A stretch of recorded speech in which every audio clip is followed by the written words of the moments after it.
हमने क्या देखा कि हमने जब इसको फुलाया तो ये गुब्बारे हमारे फूले, और उससे पहले हमने जब इसको फुलाया था तो हमारे गुब्बारे नहीं फूले थे। तो फिर हमने क्या किया, एनर्जी ली, और एनर्जी ली तो हमने गुब्बारे फुला दिए, जो कि हमने अभी देखा। लेकिन इसके पीछे सबसे बड़ा कारण क्या है? क्या है सबसे बड़ा कारण?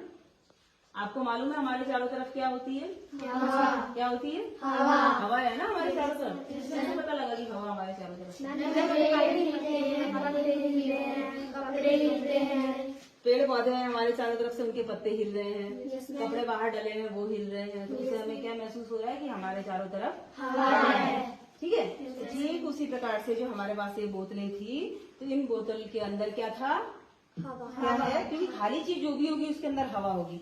अब हमने सबसे पहले कहा था ना आपको, मैंने कहा था कि बेटा इसको फुलाना, ये कहा था, जैसे मैंने कार्तिक को कहा कि बेटा इसको फुलाना, तो कार्तिक इसको नहीं फुला पाया। क्यों नहीं फुला पाया? कि मैंने इस बोतल में एक छोटा सा छेद कर रखा था। ठीक है, इसमें एक छोटा सा छेद कर रखा था, और उस छेद को मैंने अपने हाथ से ऐसे दबा दिया था। ठीक है, जब मैंने ये छेद दबा दिया, फिर मैंने इसको फुलाने के लिए बोला, और इसमें इसको फुलाया तो ये नहीं फूला। क्यों नहीं फूला होगा? मुझे आ सकता है हाँ, क्योंकि इसके अंदर क्या है? हवा है, और इसके अंदर हवा है, और हमने इसको ऊपर से फुलाया, तो अंदर वाली हवा को जब निकलने की जगह नहीं मिलेगी तो बाहर वाली हवा उसके अंदर कैसे जाएगी? नहीं जा पाएगी ना, तो वो उसको जगह ही नहीं देती है, तो गुब्बारा कैसे फूलेगा? इसलिए हमारा गुब्बारा नहीं फूल पाया। लेकिन जब मैंने फिर दोबारा से आप सबको कहा कि इसको फुलाना, जैसे मैंने इसको फिर से बोला कि इसको कार्तिक इसको फुला दो, और कार्तिक ने फुलाया, देखो अच्छा सा फूला है, फूट भी गया मगर फूला है। ठीक है, तो ये फूल गया है, तो इसका क्या कारण हुआ कि जो छेद हमने साइड से बनाया था, वो छेद से मैंने हाथ हटा दिया था, उंगली हटा दी थी, वो छेद खुला हो गया। आपने इसमें फूंक मारी, तो इसके अंदर की हवा थी वो छेद के रास्ते से बाहर आई, और इसके अंदर जो है बाहर से हमने हवा फेंक दी, और हमने इसके अंदर हवा भेजी, तो गुब्बारा फूल गया।